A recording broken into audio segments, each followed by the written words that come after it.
મિત્રો, સ્વાગત છે તમારું આજના એક નવા વિડીયોમાં। બહુ બધા વિદ્યાર્થી મિત્રોને એક ક્વેશ્ચન હતો કે એમને કેવી રીતે ખબર પડશે કે એમને ઓફર આવ્યું છે કે નથી આવ્યું, અને અમુક વિદ્યાર્થીઓને no records found, offer pending, confirmation pending આવું બધું બતાવી રહ્યા છે। તો આનું શું મીનિંગ થાય છે અને તમને ઓફર આવે હોય તો તમારા ડેશબોર્ડ ઉપર કેવું બતાવી શકે છે એના વિશે સંપૂર્ણ ચર્ચા કરવાના છીએ। અને આજે જે છે એ ફર્સ્ટ રાઉન્ડમાં એડમિશન લેવાનો લાસ્ટ ડે છે, તો તમારે આજે ચોક્કસ જઈ અને કોલેજમાં એડમિશન લઈ લેવાનું રહેશે, બાકી તમારું જે છે એડમિશન જે છે એ નહીં મળે અને તમે સેકન્ડ રાઉન્ડ માટે એલિજિબલ થશો અને તમારું એડમિશન પણ કન્ફર્મ નહીં થાય। તો હવે શરૂ કરીએ આજનો આ વિડીયો। તો અહીંયા જોઈ શકો છો કે આ જે છે એ અહીંયા 6 બોક્સ જોવા મળી રહ્યા છે અને ત્યારબાદ જે છે 2 એક્સ્ટ્રા જે આની અંદર બોક્સ છે એ ઇન્ક્લુડ કરી દેવામાં આવ્યા છે। અહીંયા ઓફર પેન્ડિંગ બતાવી રહ્યા છે, મીન્સ તમને કોલેજ દ્વારા કોઈ પણ ઓફર કરવામાં નથી આવી અને જેથી તમે સેકન્ડ રાઉન્ડ એલિજિબલ થઈ ગયા છો, કેમ કે ફર્સ્ટ રાઉન્ડમાં તમને કોઈ જ ઓફર કરવામાં આવી નથી। અને કન્ફર્મેશન પેન્ડિંગ મતલબ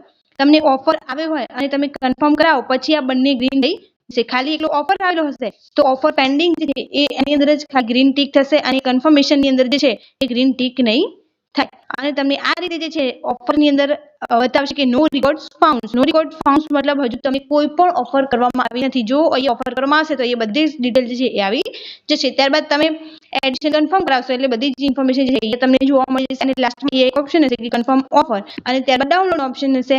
કન્ફર્મ ઓફર ઉપર ક્લિક કરશો એટલે એક ઓટીપી આવશે અને ઓટીપી ભરી અને તમારે જે છે એડમિશન કન્ફર્મ કરાવવાનું રહેશે અને અહીંયા ડાઉનલોડ ઓફર જે છે કરી લેવાનો રહેશે। ત્યારબાદ જે છે અહીંયા આપણે બીજું એક સિનારીઓ જોઈ લઈએ કે જેમને ઓફર મળી હોય તો એને કેવું ઇન્ટરફેસ બતાવશે। જેમને ઓફર મળી હશે એની છતો ગ્રીન હશે, એની સાથે સાથે ઓફર્ડ હશે એની અંદર પણ તમને ગ્રીન ટી જોવા મળી જશે અને આનો મતલબ થાય છે તમને ઓફર જે કોલેજીસ દ્વારા કરવામાં આવી છે પરંતુ તમે હજુ એક્સેપ્ટ નથી કરી। જ્યારે એક્સેપ્ટ કરશો ત્યારે અહીંયા કન્ફર્મેશન છે એ પણ જે છે ગ્રીન થઈ જશે।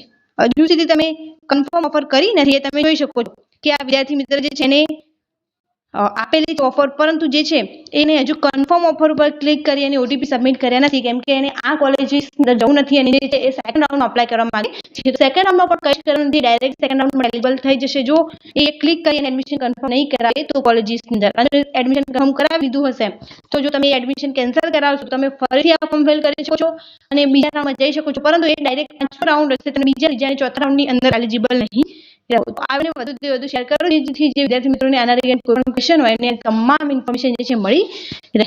Thank you so much for watching.